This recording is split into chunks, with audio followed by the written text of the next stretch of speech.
Good morning and welcome to another edition of the Kitchings Table. I'm your host, Earl Kitchings, and as we do every Tuesday morning, we bring you something that is informative, something that is knowledgeable, something that is fun. You never know. You just have to wait to see what the menu comes and brings you. I feel like a waitress or a waiter sometimes, bringing out the menu to see if there's something that you might want to hear about or learn about or just want to be informed about. So today we're here with another episode of our Kitchings Table. Joining me as always on Tuesday mornings is my co-host, Ms. Ronline Cannady. Good morning, Ronline. Good morning. How are you this morning? It's another great Tuesday morning. Thank you very much. And before we move on with our program today, we want to say happy birthday, Akila! Is Akila's birthday? Today is Akila's birthday. I Oh want my to goodness. shout out, yes. Well, happy birthday to Miss Akila Thigpen McCardell. Cardell. All Mhm. right.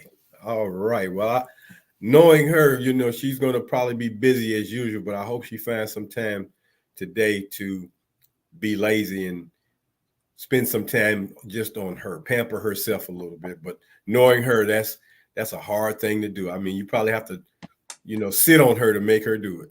I think her husband is going to take care of her very nicely. Oh, is that right? Yes, Is that sit right? down. Okay. Uh-huh. Okay. Yeah, he don't run things yet. I think he does. I think he does. So, yes. Not when it comes to her baby. Not when So, it comes to her baby. Mm-mm. you don't see that just yet, huh? Not when it comes to her baby. No. Mm, No. Her baby? No, no, no, no. You might okay. control everything else. But my baby, you got to take a back seat. You sit over there in the corner till I tell you when Ah. it's time. Happy birthday again, Akila. Thank you so very much for all the things that you do in the media business in the beautiful state of North Carolina, for all your clients and all the people that acknowledge and hear your broadcast over the airways and over the internet. Thank you so very much for being a force and a power in this business. And as I told you when I first met you, I see you rising to be a media mogul one day. So stay on that path and continued success. So, yes, you have one more thing you want to say. I could tell. I'm going to just put it on the screen. So just All right. continue. Okay. Okay. So today, our topic is going to be light and fun. So I'm going to start it off with a little song. Start off with a little song. Take me out to the ball game. Take me out to the park. Buy me some peanuts and cracker jacks. I don't care if we never get back because it's root for the home team. If they don't win, it's a shame because it's 1, 2, 3 strikes you out at the old ball Oh, game. Jane. Yes, yes.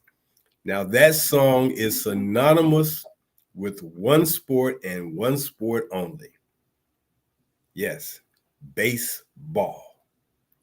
Baseball. And our subject today is cozy confines. They don't talk about any other sport having cozy confines, Ronline, but baseball. Mm, And there's a reason, because of proximity and just because I think the fact that baseball has been America's sport for so long, so many different things from the realm of stars, icons, uh, iconic games, uh, all-star games. You call it. We've seen it all. I know I've seen a lot of it. Although I don't follow baseball like I once did, it just doesn't have that feel for me anymore. But the one thing, as Ray said in the movie, A Field of Dreams, if you build it, they will come. okay. So cozy confines today has to deal with the cozy confines of the stadiums of Major League Baseball.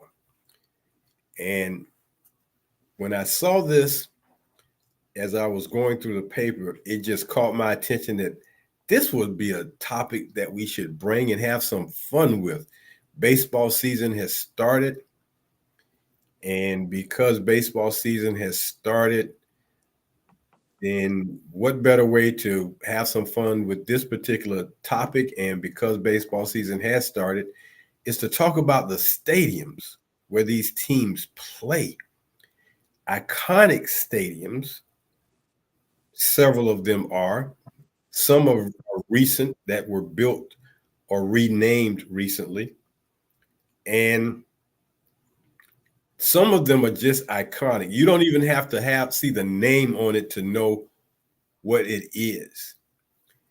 And then we talk about the age of some of these stadiums. I mean, we're talking about over 100 years that they've played in this same stadium. And until recently, one stadium in particular just added lights so they could play night games, and that was Wrigley Field for up in Chicago for the Chicago Cubs. They always just played day games. There Mm-hmm. were no night games in Chicago until they recently, and I mean recently, I'm saying within the last 10, 15 years, maybe 20 at the most, that they added lights. Now, there's one primary purpose for having night games. Would you happen to know what that purpose would be? To catch more people, All right. And more people means what? more money. More money, more money, more money. The food is gonna be gone. Yes, All indeed. peanuts, cotton candy. Yes, indeed. Yes, indeed. The more people, the more money.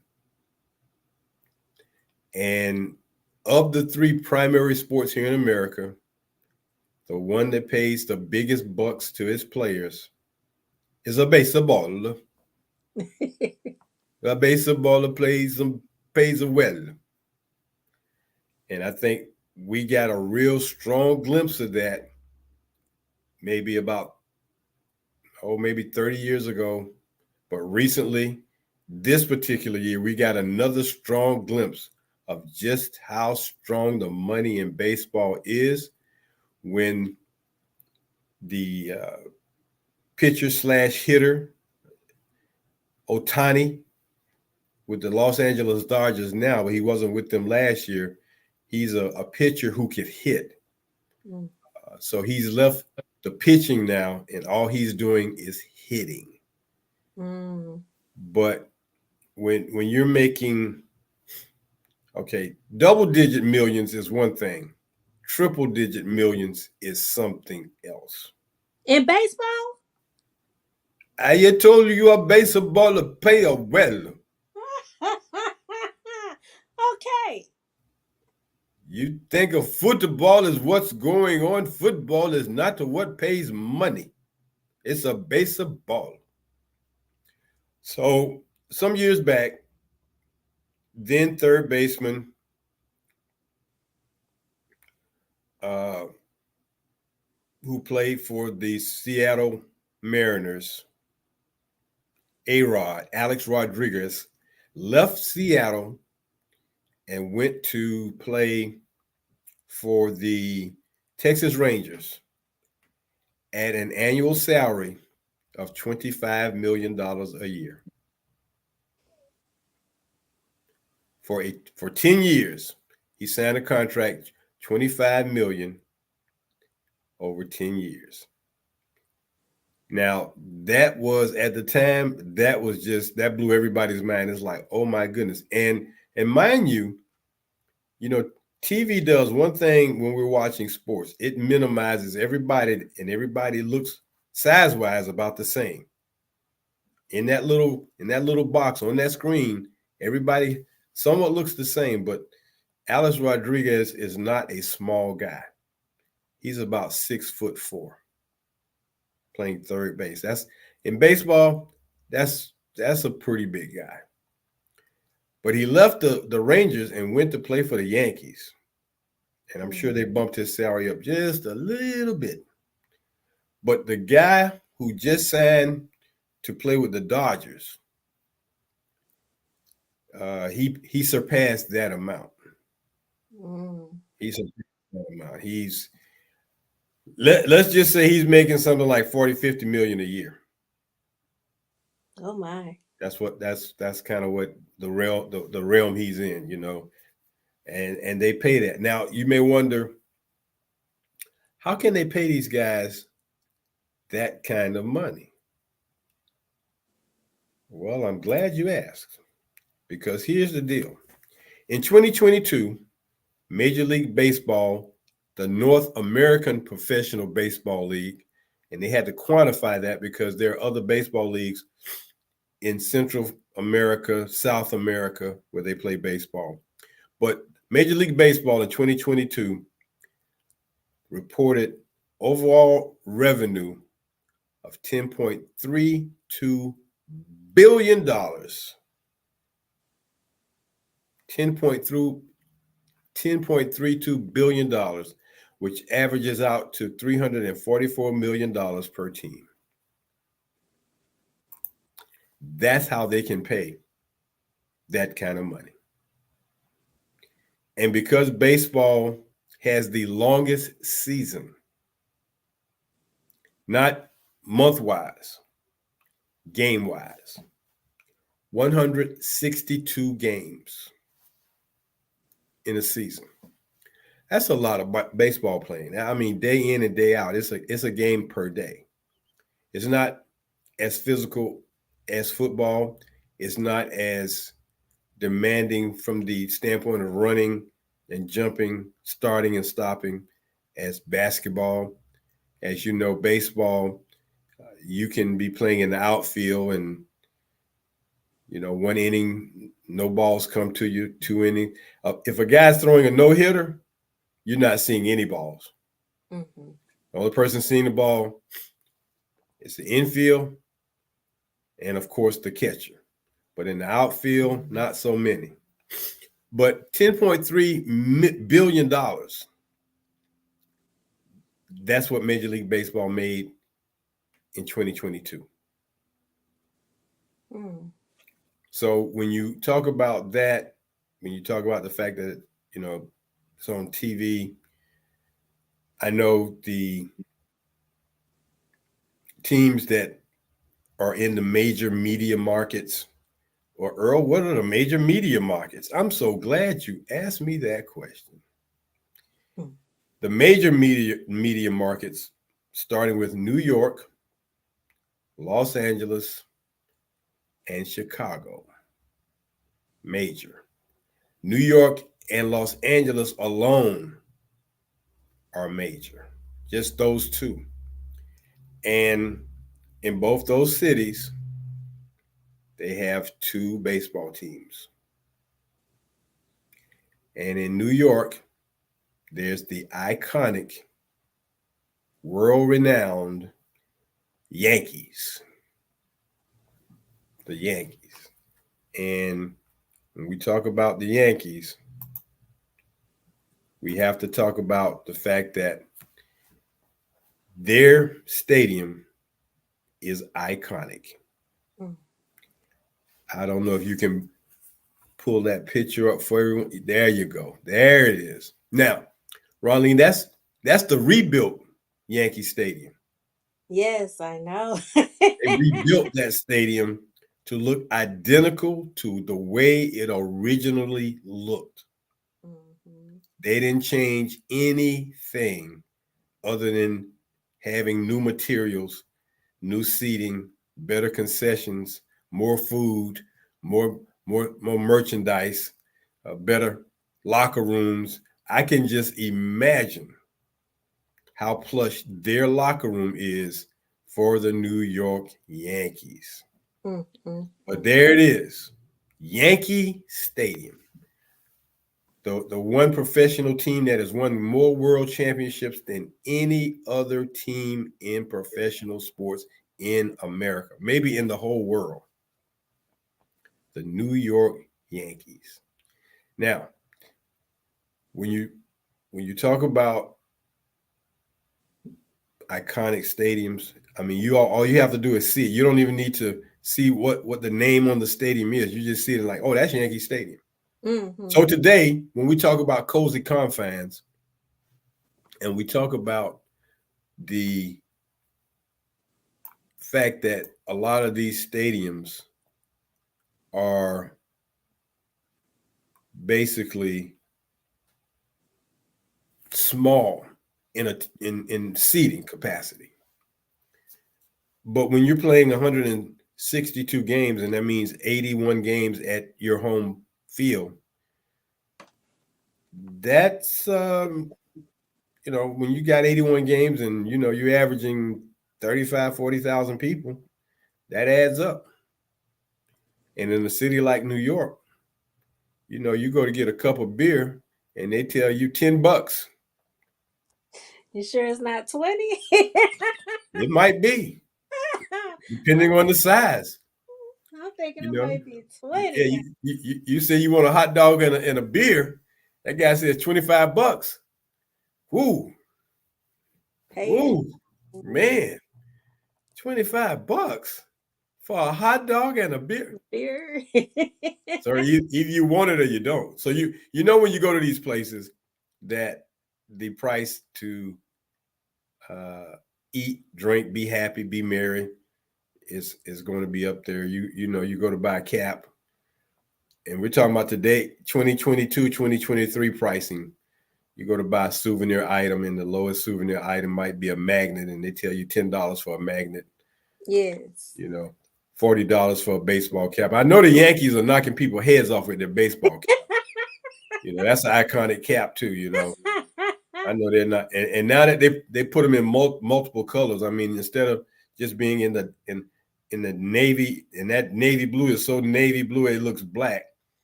That when you can get it in whatever color you like, green, yellow, pink, orange, blue, it doesn't matter. As long as it got that NY on the front, it doesn't matter. Mm-hmm. So when you look at all the merchandise, but we're going to talk about the fact that these stadiums are just unbelievable in the fact that they are small in size, but they have the dimensions to keep it very nice and quaint, as they say. That's why I'm calling today's topic Cozy Confines. Mm-hmm.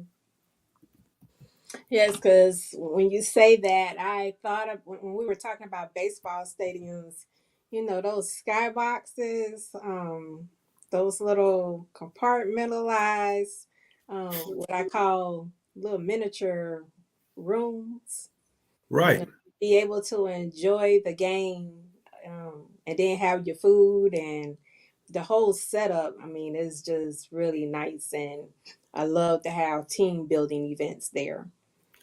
Well, baseball, like no other sport, is probably the most family engaging sport there is. And because the game is not as swift as basketball or football, they have time to do more promotions. Now, if you really want to see some fun at a pro sports venue, go to a baseball game in the minor leagues, Mm. in the triple A, double A, for some of the cities, single A. Go to some of their games and see just how cozy the confines are, but more importantly, how involved their game day promotions are during the course of the game. Now, the team in Savannah, Georgia, I think once upon a time their name might have been the Cardinals. And each one of these minor league teams is connected to a major league team. So if I say the Detroit Tigers, well, they've got a triple A, a double A, and a single A franchise in some city. And I want to say that once upon a time that the team in Savannah, which at one point in time was being um, owned and operated primarily by a black female, might have been in the St. Louis Cardinals farm system or in their team system. But now they go by the Savannah Bananas, Okay. and they have more fun at those games than you don't even want to guess how much fun they have at their games because of that banana thing. I mean, they are just totally remarkable in their promotions and what they do, and it's all entertainment for the fans. So when we talk about the cozy confines, and like I said, most of the stadiums are in the 40,000 seat range. Even Yankee Stadium, I think they may have cut Yankee Stadium down to now where it's maybe right around 46, 47,000 seats. The largest stadium capacity that I've found are two stadiums: Denver, Coors Field, which is 50,000, and then there's Dodger Stadium where the Los Angeles Dodgers plays, 56,000. Now, when they have games against rivals, for instance, when the Dodgers played the San Francisco Giants, those games are packed out. It's 56,000 there. So, and if you play each other 6 home games per year, or if not 12, yeah, you do a little damage on the financial side. But let's talk about these cozy confines, Ronline, the cozy confines. And as I was looking at the list of ballparks, I found that there are roughly 9 ballparks out of the 30. There are 30 Major League Baseball teams, 30 teams. And of the 30, 9 of them have no corporate name on them. Hmm. No corporate name. So the corporate name that goes on stadiums, whether it's football or baseball, rather, comes with a price tag. So if you want your business name on that stadium, well, you pay an annual fee, and that fee amount is extended over time. So if they tell you $30 million for 10 years, well, that roughly is $3 million per year just for your name to be on the stadium. You may get some additional signage on the inside, but when the TV media refers to the stadium, they refer to it by its corporate name first, and then they reference the team name. So the listing of stadiums, and I'm going to go through them as quickly as I can, are remarkable because when you think about what corporate names are on these stadiums and who's paying some of these bills, and as I told you, $10.3 billion a year is generated. The TV revenue that comes in is just as important as the game day revenue, if not more so, because whereas there's 40,000 people watching at the stadium, if you've got your own TV network, and I know this because in New York for the Yankees, you can watch during the course of the baseball season, you can watch a Yankees game every night of the season.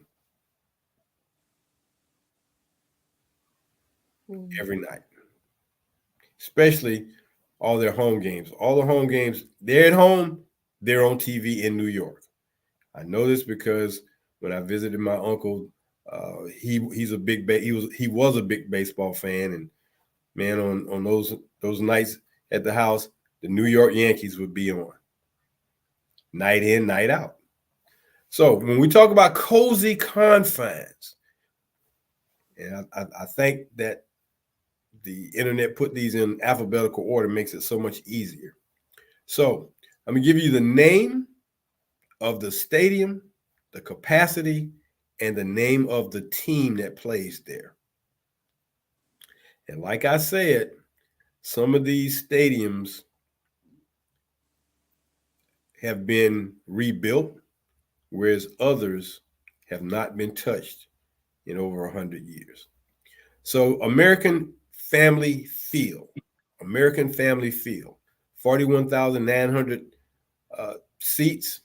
It is the home of the Milwaukee Brewers, Oh. and they have that stadium there. So the Brewers. Then there's Angel Stadium, which is the home of the Los Angeles. They used to be in Anaheim. They still say they're in. They still say they're located in Anaheim, but they call themselves the Los Angeles Angels. 45,517, Mm. and that stadium is. It's interesting that they talk about the stadiums being modern, being retro modern, then modern retro modern. Check that out. Modern retro modern. So the stadium, was open and then it reopened again when they redid it. Next is Busch Stadium. Now, as you just heard, I didn't give you a corporate name for Angel Stadium. It's just Angel Stadium. There's no corporate name. They have not sold the rights to their stadium yet. Maybe they won't ever. Next is Busch Stadium. Busch is iconic because it's an old circular stadium. There have been a few of those, not too many anymore. Once upon a time, Busch, Atlanta, Cincinnati, Pittsburgh, they all had these circular stadiums. But Busch Stadium hosts 45,000, right at 45,500. It's the home of the St. Louis Cardinals. They call it Retro Classic. I just love how they name these. Next is next is Chase Field, home of the Arizona Diamondbacks, located in Phoenix. 48,405. Retro modern. 1998 they opened. Then there's Citi Field, which is in Queens, New York, home of the New York Mets. 41,922. Retro classic. Yes, these retro classics. I think they basically just do just enough to, change some things out. They still have their basic look, but they may have changed some things on the inside. Definitely changed those locker rooms. So that's Citi Field. Next is Citizens Bank Park, home of the Philadelphia Phillies. 42,792. Retro classic. Next is Co-America Park. Co-America Park. I'm sorry, Co-America, not Co-America. Co-America Park, home of the Detroit Tigers.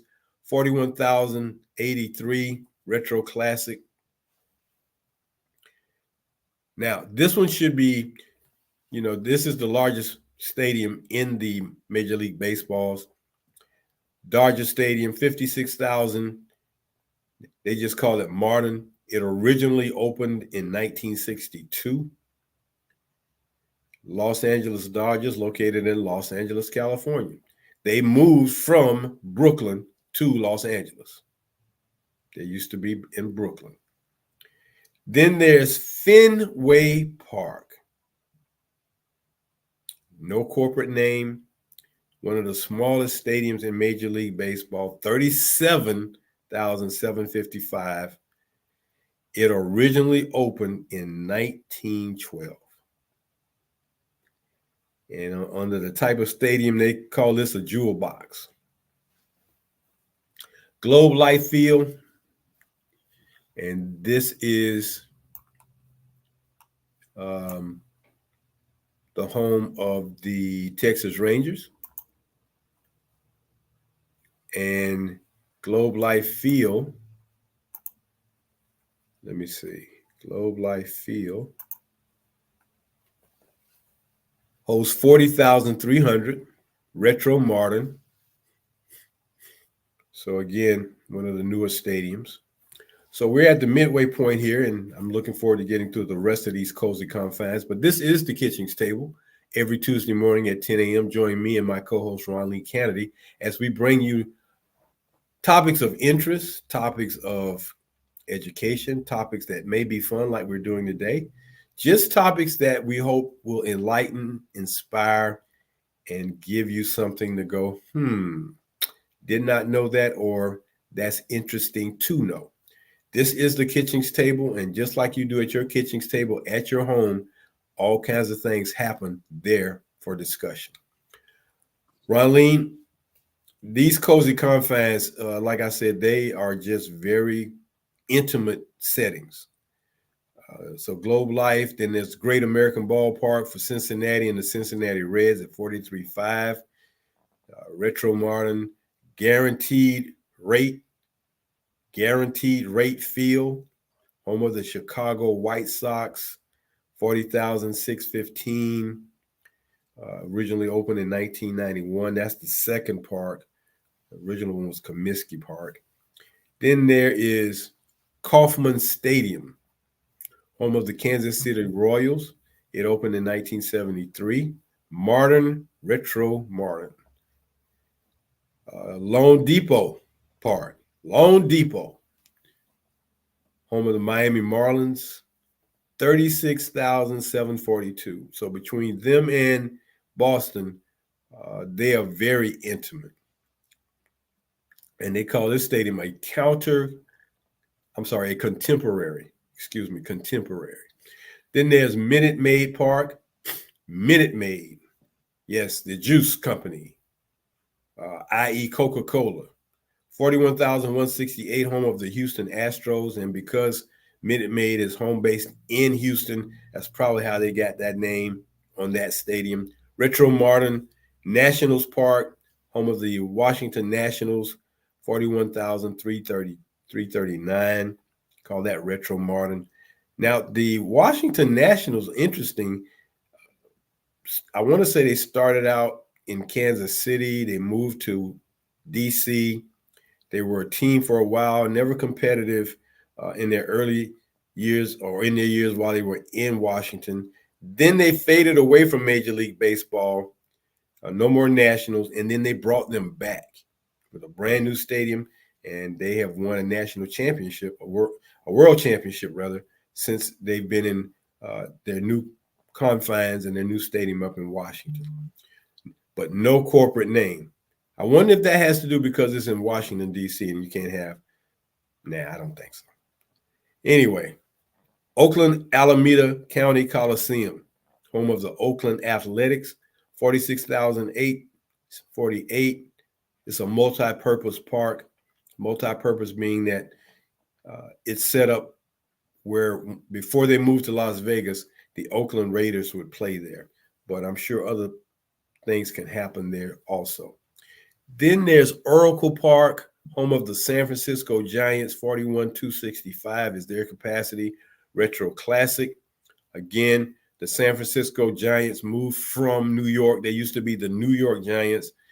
So it used to be the New York Yankees, New York Giants. They left New York, moved out to the West Coast, and that allowed for New York to start a new team called the New York Mets. And for those of you who don't know why they're called the Mets, that sounds like an odd name. Mets is abbreviation for Metropolitans. Metropolitans because of Metro New York. So I hope that this history lesson that you're getting today, you're taking it all in. So San Francisco Giants, San Francisco, California. Then there's Oracle Park at Camden Yards. Oriole Park at Camden Yards, home of the Baltimore Orioles, a new park for them. Retro Classic, 44,970. Opened in 92. Nice park. They've got some great features there. Then there's Petco. Petco Park. Is that like Petco named after the pet company? Yes. It doesn't matter. Whatever your business name is, if you have the checkbook to write a check, you can put your name on our stadium. We don't care what your business name is. As long as you have that checkbook and you want to write us a check. So the so the Baltimore Orioles play at Oriole Park, but Petco Park, home of the San Diego Padres, opened in 2004, 40,209. Then we get to PNC, which is the park for the Pittsburgh Pirates, and I want to say PNC is Pittsburgh. Uh, I think PNC is a bank, so they've definitely got the money to put their name on it. 38,747 retro classic. Progressive, yes, the company that you see on TV all the time with Flo and all those other folks. Progressive is Progressive Field is the home to the Cleveland Guardians. Once upon a time, the Cleveland Guardians were known as the Cleveland Indians. Well, as we know, over the past 10, 15 years, they have gotten away from using the nicknames of Native Americans for the teams who play sports in America. So they've basically done away with all of them, uh, and that's at the professional and the collegiate level, except for one. You will not find, uh, you know, but one team in America that still can proudly display the names of a Native American tribe, and that would be who? Ronline. I'm gonna ask you to see if you know what that is. The Florida State Seminoles. Well, you're pretty sharp. You're Florida pretty State sharp. University. Yeah, Yeah. they're the only ones who can still probably put that on a team. But the Progressive Field hosts 34,830. Then we get to Rogers Center, and I'm taking that's named after a business. That's for the Toronto Blue Jays, 39,150. Call that a modern park, built in 1989. Then there's T-Mobile Park, home of the Seattle Mariners, 47,929 is their capacity, retro modern. Then we get to another quaint feel. For the Minnesota Twins, that's Target Field. And for those of you who don't know, Target is based out of Minnesota. So that's a retro modern. But here is the smallest capacity stadium in the league. Tropicana Field, another juice company, home of the Tampa Bay Rays. They have a capacity of 25,000. 25,000. That's it. That is it. 25,000. I mean, that you barely can sneeze at that. Then our last three, Truist Park, another bank, home of the Atlanta Braves, which is where Truist Bank is based out of. And before it was Truist, it was just it was Atlanta Braves Stadium when it was a circular stadium.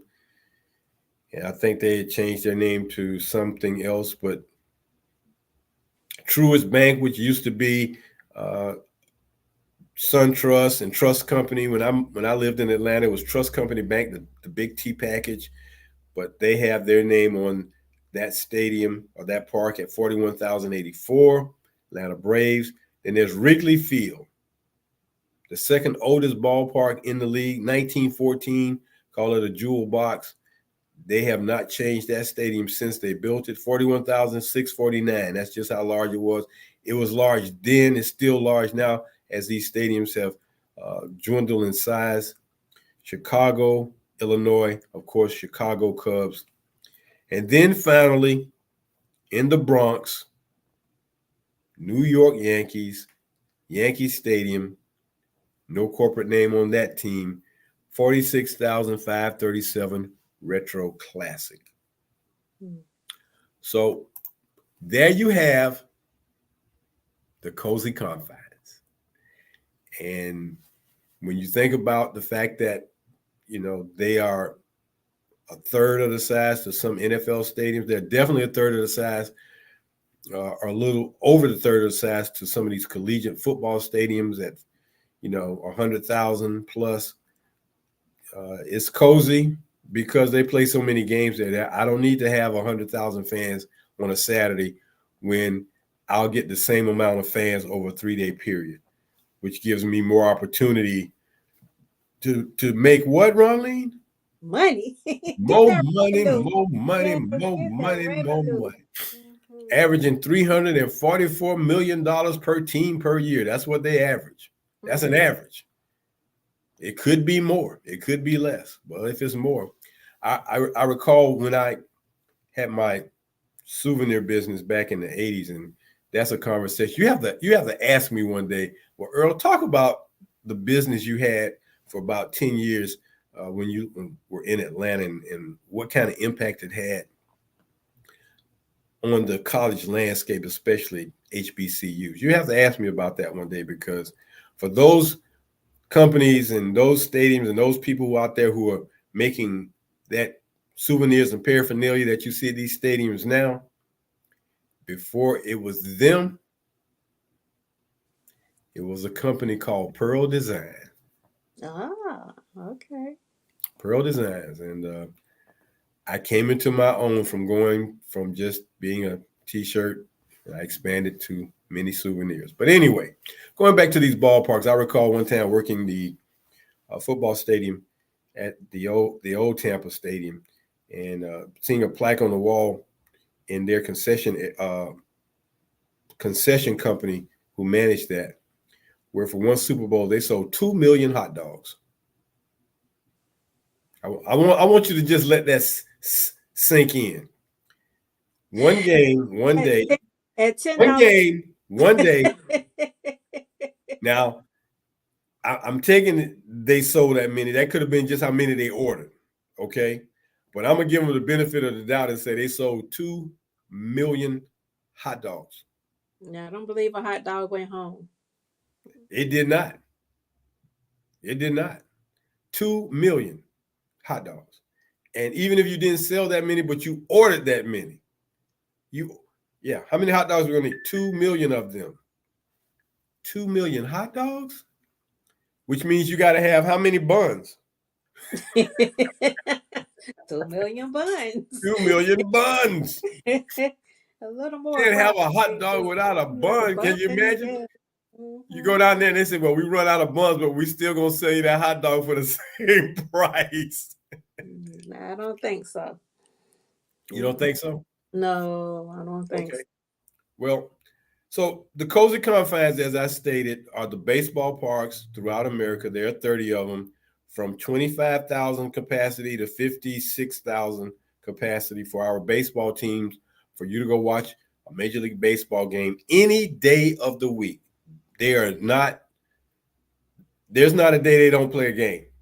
Maybe not in your hometown; they're not playing a game, but there's a baseball game on somewhere every day of the week, Monday through Sunday, or Sunday through Monday, Sunday through Saturday, however you want to look at it. But they're playing baseball, you know, and those are the stadiums. There are 9 that don't have corporate names. And if you've never been to a professional baseball game, I would say put it on your bucket list to go to at least one major league game and go to one minor league game to see the difference in the type of promotions they do. They do things where they have kids run the bases.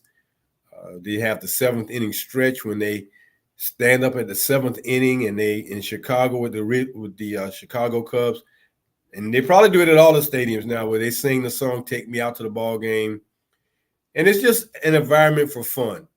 It's not as intense as football. Football is very intense. Baseball, not so much. It's a lot of fun. So, cozy confines. When you hear the word cozy confines, that's got to be a baseball game. They don't say that about football stadiums. And the reason why they say cozy confines is because of size or capacity or proximity to the field. And I just love the fact that we have this opportunity to visit these stadiums and see what they're all about. So that's our cozy confines for today, Ronline. I'm gonna give it to you and let you do your Black History moment. Okay, bring up the slide for me. All right. Well, you start talking. I'll bring up that slide. I am. So, just to um, say thank you about the cozy confines and what that, I mean, oh, who knew, right? And um, I think I'm going to do two things. One, well, the three things. Do your suggestion, as in go to another professional baseball game, and to the minor league game, as well as I think I'm going to work a game. Oh, Yes, I think I'm going to hang out in the concession stand, serve the people. Uh, oh, yes, Ronline, and just enjoy the camaraderie. Ronline, Yes. I'm gonna say this to you.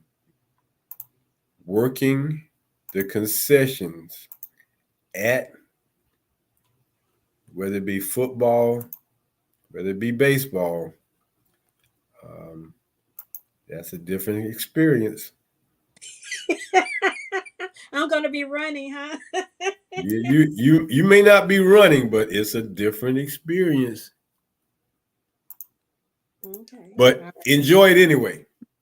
Okay, yeah, that's what I intend to do because Enjoy that's it the anyway. way I get it. I like to talk to people, so that's. But I guess it won't be much talking, huh? Won't be much talking. Folks trying to get their food and Food beverage and and go. move on. They don't have. They're not here to talk. They're here to get something to eat and drink and move on. And you want them to move on. Okay, Yeah, okay. you want them to. Okay. I want them to move on. All right, so thank you so much for this opportunity to be able to talk about Dr. May Carol Jemison. She is our first Black astronaut of the United States. And that movies that those the drama, well, the Star Trek, that fictional, where they took you out to space. Well, she was our first true astronaut, real life astronaut, for the fiction TV show called Star Trek: The Next Generation. And she truly did represent the next generation. William Shatner, he did get his time to go out in space with space on SpaceX. However, this lady right here, truly an astronaut. Before she became an astronaut, she um, became a doctor at for the Peace Corps, and she received her education from Cornell University. She also taught there for a short time. When she came on board with NASA, was she applied 1 year and was not accepted. But in 1987, she reapplied and she became accepted, and she was able to pursue her career as an astronaut there at NASA.